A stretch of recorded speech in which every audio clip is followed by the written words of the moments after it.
Welcome to What's Up at Work, the podcast that's all about real talk with the company leaders shaping Northeast Ohio's top workplaces. We're diving into the stories, strategies, and sometimes hilarious moments that come with creating the thriving teams that drive the region's most successful businesses forward. Whether it's a CEO sharing their leadership philosophy or an HR exec spilling their best people-first strategies, we're here to give you insights you can actually use to build a better workplace. Hit play and let's talk about what's really up at work. Welcome back to What's Up at Work, everyone. I'm Sam Clyde Schroeder, Vice President of Sales and Marketing at ERC. And today we're talking about what it looks like when a new leader takes the helm of a nearly 150-year-old company and starts shaping the culture for the future. My guest is Austin Merk, President of Universal Oil. Austin's story shows that building a great workplace doesn't have to be complicated. Small, intentional steps, especially ones that bring people together and make work enjoyable, can spark real change. Let's dive in. Austin, welcome to the show. Thank you for having me. It's so good to see you. I'm so glad you're here. So let's start with a little bit of your backstory, if we can, because I think it's one that a lot of people can relate to.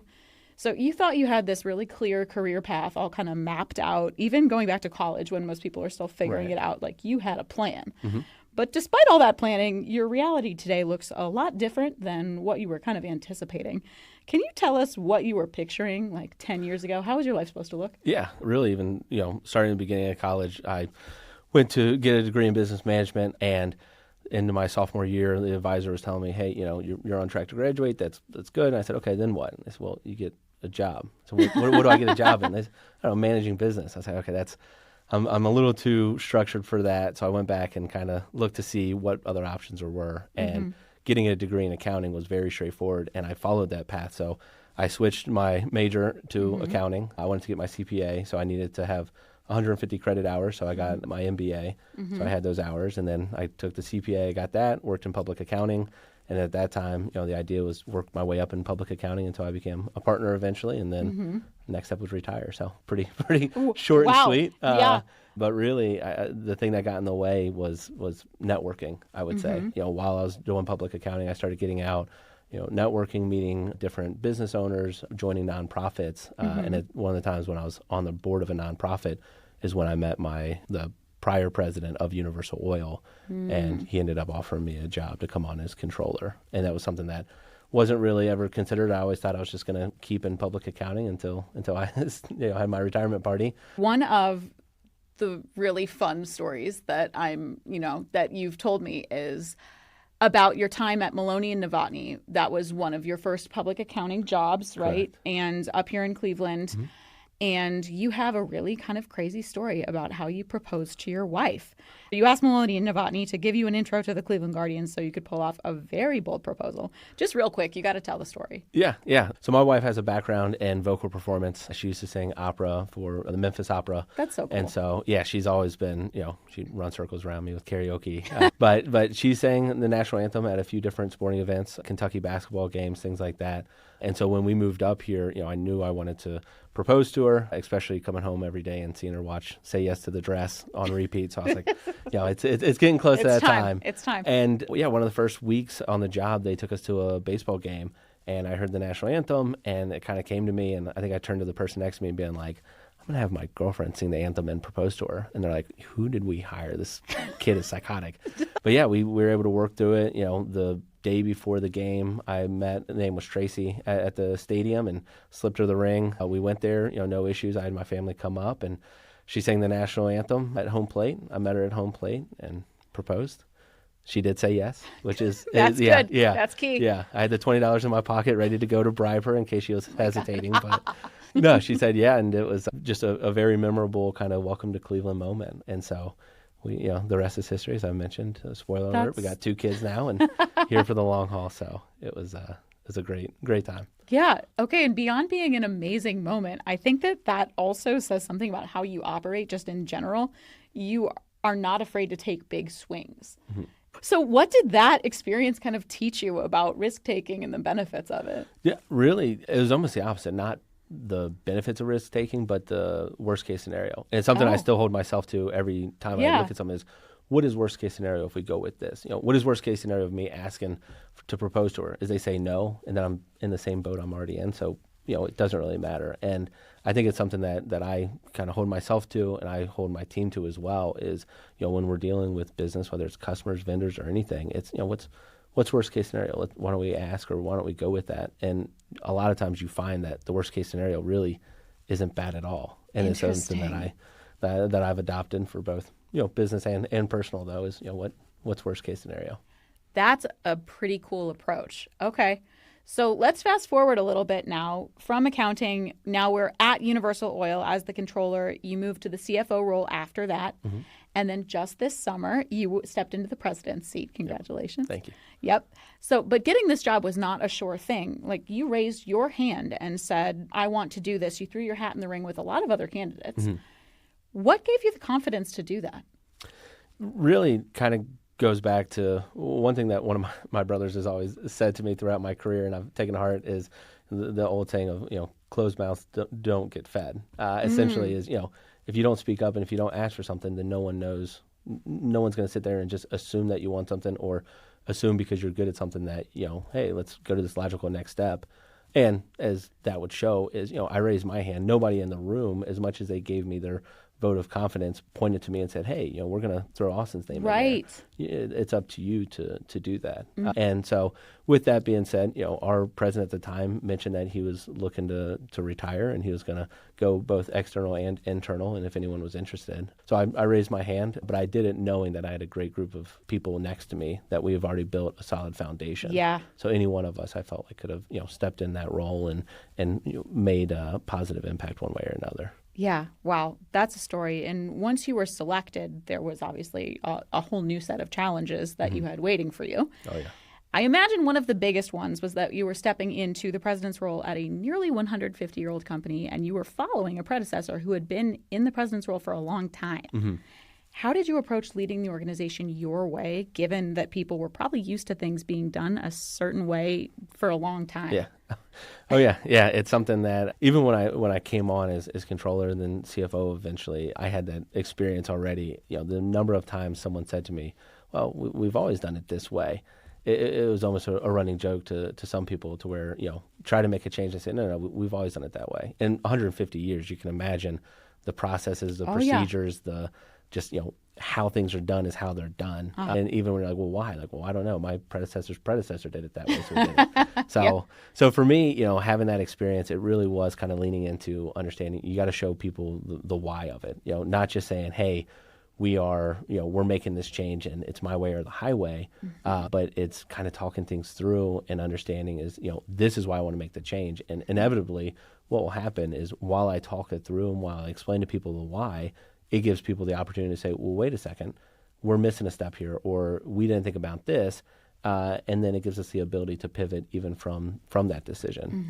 And that's an important part of any leadership role, is being able to take feedback and not just putting your foot down saying, no, it is this way. Yeah, you gathered input and put it toward the decisions that you were making. Right. No, that's excellent. It also probably, you coming from inside the organization, you had an idea of what people weren't happy about or what they wanted to see change, right? Right, yeah. Yeah, whether it was through direct feedback or whether it was through just, casual conversations, pretty good idea of what people valued, what people wanted to change. We even went so far as to doing what's called a start, stop, keep survey. Yeah. And so we reached out and, what's one thing that you want to start, stop, and keep doing? And we went through those and we took it pretty serious, and we're still working our way through it. Just, it's quite a long list. I think people threw 2 or 3 each of it. But we took that serious, that feedback of, what means most to people, and making sure that we're not changing the company or the culture and steering away from what the people want it to be. And that kind of leads to my next question, which is, when you stepped into leadership at Universal Oil, you could have focused on 100 different things. But one thing that you've chosen to prioritize early is building culture. Mm-hmm. Why does that matter to you? I think when it comes down to it, really, if you define culture, I almost define culture as the people, and the people are everything. Yeah. Especially in an ESOP, we're 100% employee owned. Mm-hmm. So without the people, without the culture, you really don't have many options. Yeah. Let's talk about the ESOP part that you mentioned. Can you define that and tell me how that impacts the culture? Yeah. So in 2008, we became 100% employee owned, which means was owned previously by two brothers. They were looking to sell. They ended up selling it to the employees. Okay. And so what happens is you have a buyback period to pay off the prior owners. But at that time, all employees become shareholders. It's a simple calculation. Your W-2 divided by the W-3 or the total payroll is a percent of shares that when they get bought back each year, you get that part. Okay. And then we do an annual valuation to say, the total company and each share is worth X. You have Y amount of shares, so X times Y is the value. Okay. And then part of that is after 3 years, we do what's called cliff vesting. So you get 1,000 hours in 3 years and you become vested, which is why I'm wearing my vest here, is what we do is every year now we have the trustee of the ESOP and then me will take the people who are becoming vested and their spouses out to dinner. We'll buy them a vest with the Universal Oil logo. Vest. That's cute. Yeah. A little straightforward there, but it is something. It's just a small way to thank them, to thank their spouses for all the hard work they put in. Yeah. And then so when they do exit the company, whether it's retirement or looking for alternative options, they are paid back the shares that they at that point vested. Wow. And it really does, it's nice because when we make decisions, when we have these conversations, we know we're not making them, we're not figuring out how we can better increase the bottom line so we can buy a second boat for some owner who never comes in or anything. We know, every single person that's working there is vested and they're invested in the company and they are doing what's best for them. So it gives a little bit of additional accountability, knowing that the decisions you make, the effort that you put forward is not only benefiting you, but it's benefiting the other people around you as well. That's such a cool structure. Everybody has skin in the game. Yep. Yeah. That's got to be really attractive for, as a workplace, for employees to want to come work for you. It is. Probably the most difficult part really is just explaining it to people who have never heard of an ESOP. You have someone applying for a handful of jobs and they come across yours and, you almost feel to an extent that you're trying to sell them on why an ESOP is so great, but you're really doing it just because, similar to why you want your kid to eat vegetables, is I know this is good for you. Right. You might not be able to see it right here, but this is very beneficial because it's tied into, it's essentially an additional retirement plan. Right. Let's talk more about your people. A company like yours, you naturally have groups of employees with very different day-to-day responsibilities. You've got drivers, you've got mechanics, finance, office staff, just to name a few. Often setups like that tend to lead to tension. What are some of the specific things that you do that bring people together across those groups? Really, there's two, I call them equalizers in our company. One, as I mentioned, is the ESOP. So October is ESOP month. So we'll bring we'll do maybe a taco truck, or we'll do a cornhole tournament. We'll do a few different things. We'll cater food from somewhere else as well. But I think I've just mentioned a few times, even in ESOP month, is food. Food is the great equalizer. So we do every Friday morning, we'll do breakfast. We'll do cookouts once or twice a month. And so everybody's always wanting to help out and bring food in. But nice. The majority of it we source, and something I'm always excited about my part is West Side Market. Every week I go to West Side Market regardless. The list is growing longer and longer each time as I'll try something new, and 10 people are like, oh, I love that. And so now you can't get rid of it because they like it. So. You have to keep bringing it. Oh, yeah.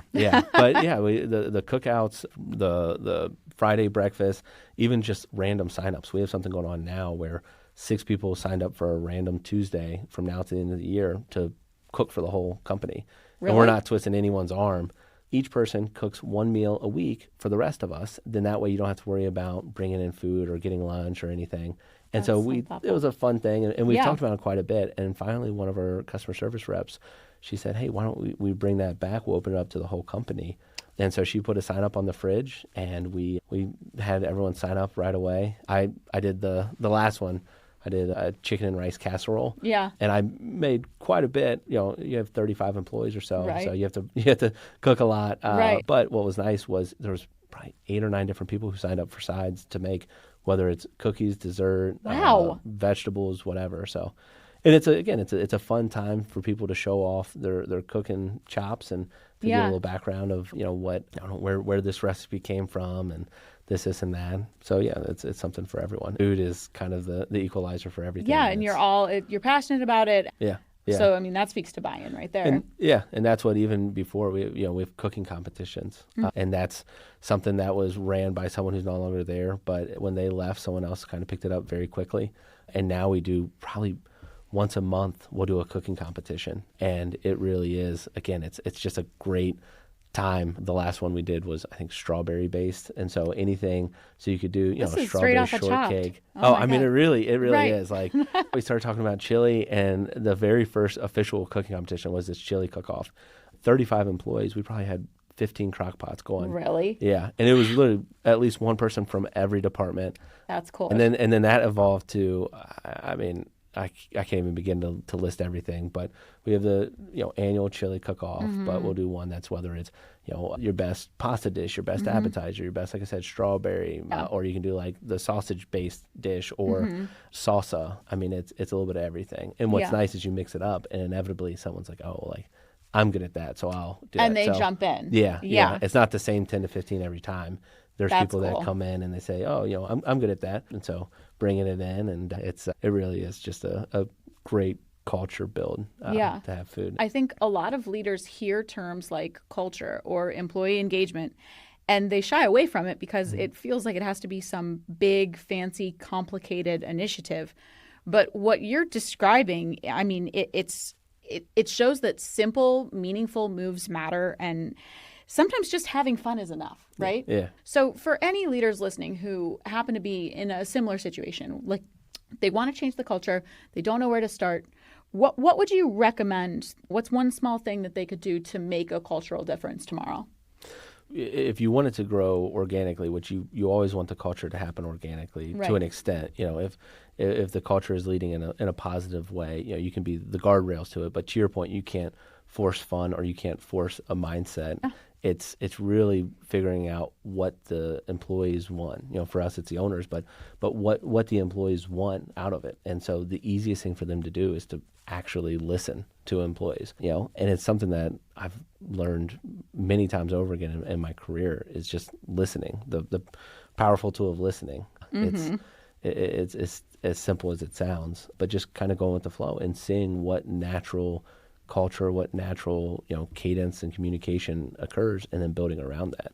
Right. And that's, again, going back to the cooking. We didn't say our culture will now be food. Right. We are obsessed with food. Get on board. Yeah. You listen. It just happened, and it just grew and grew until now we know that that's something that we all enjoy. Yeah. What are some other things that you're hearing as you're listening to your employees since you've been in your role? What else have you been hearing from them that they're looking for that's kind of inspired you? Yeah, I think just giving them the platform to speak their mind is something that everyone is looking for. And kind of going back to before, what I said was knowing the why. There's so many times where someone's frustrated, and they're not necessarily frustrated at what they're being asked to do. They're frustrated that they feel like they're being forced to do it without being able to speak their mind or at least give their perspective. Totally. And that's something that, has been, I think, a huge help to us. I'm sure I change the number every time I say it, but something I tell all my managers is 80% of managing people is just showing them that you're listening, showing them that you're watching. Someone can sit there, and if they feel confident that you have their back, or they feel confident that you know what they're doing, then they say, okay, at least, again, going back to that kind of silent guardrail of at least, whether it's good or bad, managing people is, I really do believe it's just, like I said, 80% of just saying, hey, I see you, I see what you're doing, keep it up, or I see you, let's make these adjustments. And inevitably, everyone has their own level of self-accountability. Yeah. But showing them that, you're there as well, I think kind of helps boost that a little bit to say, okay, I'm not doing this for no reason. I'm not doing this and not getting any kudos, or I'm not doing this, it shows that you're there and you're supporting them. I totally agree with you. And let's talk a little bit more about your leadership. So you've talked about feeling self-conscious earlier in your career because you're a young leader. Mm-hmm. What has helped you grow more comfortable in your style and your confidence and your decisions? Kind of being patient and just listening to people and understanding what's going on. I knew, while I felt confident that I had the ability to make changes and make an impact, I also knew that I wasn't foolish enough to think I had all the answers. Yeah. So for a lot of the meetings, especially at the beginning, I was kind of just sitting still, listening, taking it all in, asking questions where needed, but really just kind of seeing how the company operated through the eyes of everyone else. Because it's easy to say, here's our structure, here's our org chart, this is how it works. But in real life, it's going to be a little different. So inevitably, I think I had the good fortune of being in a finance role where I felt comfortable enough, not necessarily, putting my fingers in everything, but at least sitting in on the meetings and saying, you know what, I need to know this because it's going to show up somewhere on the financials. That's a great mentality for the finance team in general. Just like not being in your bubble, getting out there and understanding, like in practice, not just in theory, how the different areas of the business work and how it impacts the financials. Yeah. That's very cool. That's a great approach. And I mean, going back to the age and all of that, from where I sit, I imagine that your younger age and different generational perspective, there are actually a lot of pros, benefits to Universal Oil. Like, what do you think that perspective gives you in terms of a leg up? Yeah, it really is the ability to ask dumb questions. I not going in there, like I said before, if I had 30 years of experience, or whether it was in the industry or whatnot, I could come in and say, well, if I ask one bad question, they're going to think less of me. But knowing, you know what, I wear it on my face. Before I didn't have a beard. And so I was like, I looked, like an 18-year-old walking in there. Oh my God. I'd like to ask questions about the financials. But really going in there and being like, I can ask these questions because they see that I'm young or inexperienced in the industry. Right. And so I felt comfortable saying, hey, I don't understand it. And that's something that while I've, grown and learned more about the industry, it's something I still adopt to this day. Even before here, I was in a meeting with my controller and a third party. And I told him, I was like, I'm going to ask the same question 4 or 5 times. So don't think less of me, but I just need to understand it. Yeah. So ask the questions, no matter how obvious they may be, feel comfortable asking the questions, knowing that, you need to know them and it's going to set you up better in the long run. That's great. And that's just the attitude of a leader. Super humble, and it makes people feel more comfortable around you, right? Oh, yeah. When they see that you have vulnerabilities too that don't hold you back. There's stuff that you don't know, which is kind of comforting to know that your leader doesn't have all the right answers or think they do. Right. Yeah. No, it's definitely a balance to strike. Is you can't go in there and say, "Oh, I'm the most clueless person here. What's going on?" Well, yeah, right. But we got to aim for the moon. Right. Yeah. I don't think I've ever had a meeting where I've come in and said, this is what we're doing. No questions. This is that. It's, hey, this is what I'm thinking. This is where I think could go wrong. This is where I could think, we might succeed. What am I missing? And I go around the room. Sometimes I go around the room twice just to really pull it out of people to see, where am I missing it, or what, where can we make this decision better and more improved? Yeah. I am looking to see is, how can we make the best decision for the whole company? Yeah. And you have a personal mantra that is, I didn't come this far to only come this far. How does that guide you when your job feels especially challenging? Yeah, it's on one hand, it can be a little comforting, with that mindset and that mentality. It really is, this isn't the end all be all. Right. This isn't my final decision. This isn't a video game with the final boss, and this is, the last thing I need to do. Yeah. It's knowing that, I am making a decision to build off of that decision, whether it's for the next day, the next week, the next year or decade. It's, the job is never done. Yeah. And so knowing that, hey, this, like I said, we can make this decision. And if we're a little off, we're at least still having the trajectory going the right way. We are making decisions for a 150-year-old business, knowing that these decisions are going to impact someone 150 years past us as well. Yeah. So it's just knowing, you're constantly building off of the last thing you did and everything. And so it's also having that hunger. Even in my career, going from controller to CFO to president, that's not by any means success. Now my next step is creating more share value for our owners, which are our employees. Right. So there's always that next step. Right. That's fascinating. All right. So Universal Oil this year, you were named a NorthCoast 99 winner for the very first time. Congratulations, Thank you. By the very way. Exciting. Yes, we're very excited for you. What did that recognition mean to you and your team? It was nice to be recognized for everything that we've done outside of our own company. I don't think it was a jaw-dropping moment for a lot of employees when we said, hey, we're NorthCoast 99, because they feel it in their heart that we're a top place to work. But it really kind of just gave us the hunger and drive of, hey, people outside of us are noticing it. It's something that we can officially hang our hat on or throw on our logo for a little bit. But we also know that it has an expiration date. It's a yearly thing. So it kind of, in a fun way, kind of forces us to think, okay, well, how do we build on this and how do we get to the next level is what I just said before is really kind of going from there. So it's, but yeah, everyone's very, very excited about it, excited to be recognized for something that we've always felt, we are. Yeah. And I mean, this didn't happen overnight. You guys have a pretty cool story, which is, you applied for NorthCoast 3 years in a row and third time was a charm. You finally landed a spot on the list. But in hindsight, what are one or two of the things that you think really made a difference or changes that you made over time that really helped push you over the line into the winners this year? Yeah. I think, again, going back to listening is getting the feedback. I love it. Yeah. I mean, I think you said at the beginning, kind of simple changes. Yes. I think I'd be doing myself, you, and the listeners a disservice if I said, here are the 132 things you can do to make your company better. It's stick to a handful of things. Right. And that's really what we did. We recognized that the benefits weren't quite there. So we sat down and we looked to see, can we extend the benefits while also being a profitable company and, not going too crazy one way. But again, we also kind of took a little poll. We do an annual operating plan every year. And a few years ago, we started saying, okay, we're going to ask your team, get some input, and we're going to go around. We'll all throw out an idea or two for a benefit we'll add, and we'll implement a new benefit every year. I love that. Yeah. We either implement a new benefit or we add on to an existing benefit and make it a little bit stronger. The last year I was very proud. We added for Thanksgiving, a free turkey or ham.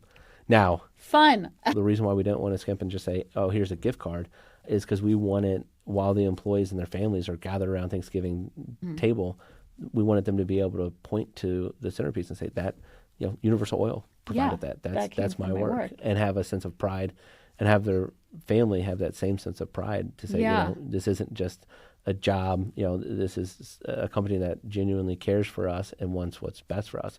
And that's not just lip service, especially as an ESOP. These are owners that we're working with. That's incredibly cool. And one of the things with NorthCoast 99, one of the most important things is the relationship between the leader and human resources. We see year after year after year that the closer those two groups work together, the more likely the companies are to end up on the list. What is your relationship with HR at this point, and how has it kind of evolved since you've taken over? Yeah, this time, 4 years ago, there was no HR. Wow, as controller, I was doing all the payroll, onboarding, interviews. There was a lot. We had someone in the office on maternity leave, and so we had Janelle, who's our head of HR now, spoiler alert. She came on to kind of help out, and we had a few different ideas for roles for her. So what we ended up doing, and she said, hey, I really like HR, let me help out. And bit by bit, she took on more and more responsibility, whether it was, like I said, the payroll, the recruiting, the health and safety of the employees.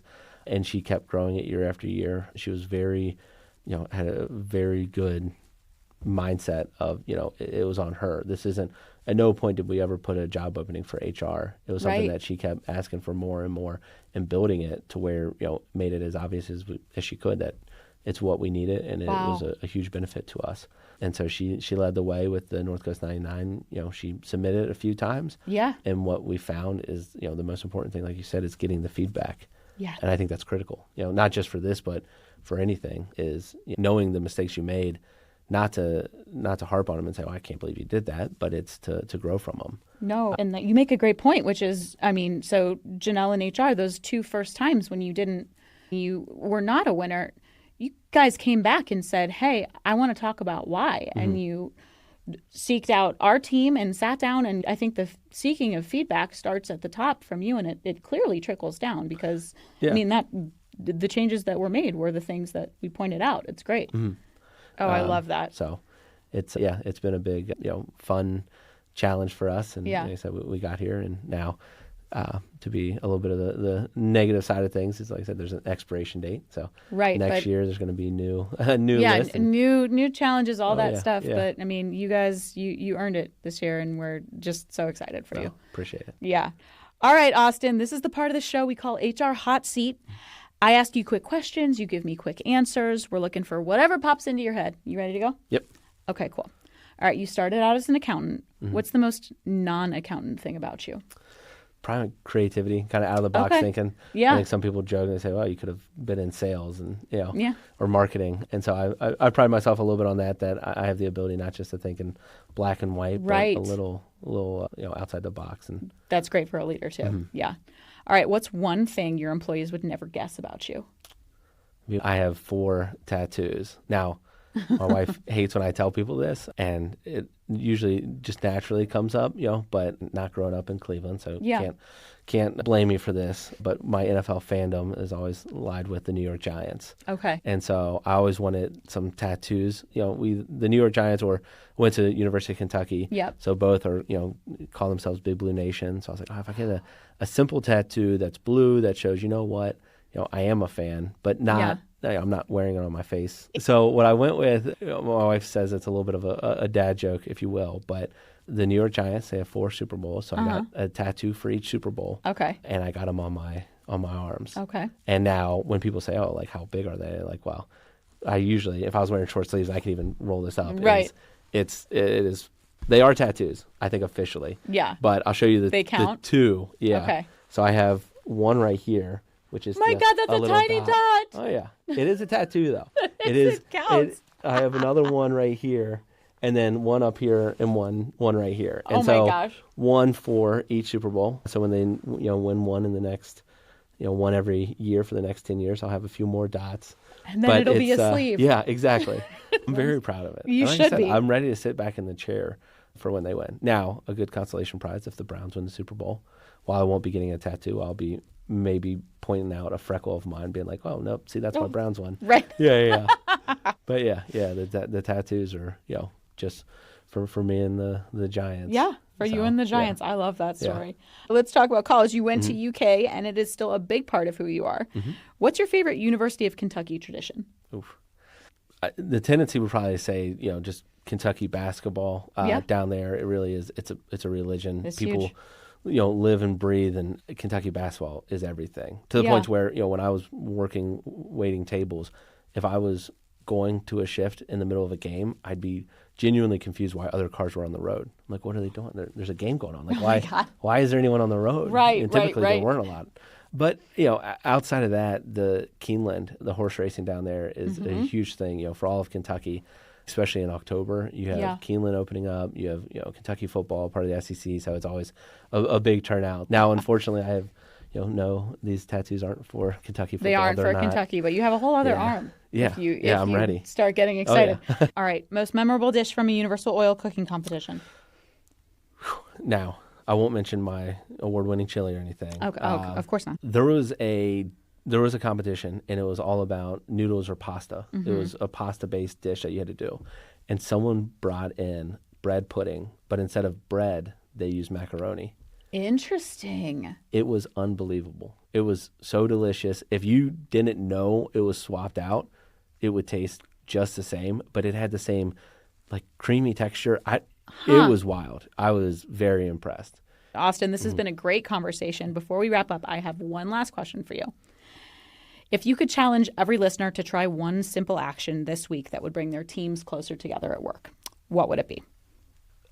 It's a simple thing, but it's something that I've even been doing lately myself is, when you're sitting one-on-one with somebody, just asking them, saying, hey, in the last week, what's something, whether it's work-related or non-work related, that you're really proud of? Wow. And it gives them, one, the opportunity to brag about something that they might not be able to brag about, especially in a normal setting. They're not like, hey, everyone, let me tell you about my kid graduating high school. Right. Or let me tell you. But you get to see, one, you get to hear about their personal lives because inevitably people are proud about something they're doing in their own lives. So you get to learn a little bit more about them, about what matters most to them. And even on the business side, like I said, you get to learn about what matters most to them. Right. And it just shows, it shows you clearly what motivates them, what they're proud of, and just insight to them. That's brilliant. And again, simple, easy. It takes 2 seconds to ask something like that. Yeah. I love it. Austin, thank you so much. It was a wonderful episode. That's it for today's episode of What's Up at Work, everybody. Big thanks to Austin Merk, president of Universal Oil, for joining us. If you enjoyed this conversation, share it with a colleague, leave us a quick review, and subscribe so you never miss an episode. Until next time, keep learning, keep connecting, and stay curious about what's up at work. We hope you enjoyed this episode of What's Up at Work. Now it's time to get out there and start building better workplaces. If you need help with where to start, ERC has your back. Head to yourerc.com for exclusive HR tools, insights, and resources to help you attract and retain top talent. And keep tuning in to What's Up at Work for more strategies and secrets to help leaders like you create thriving workplaces. Thanks for listening, and we'll see you next time.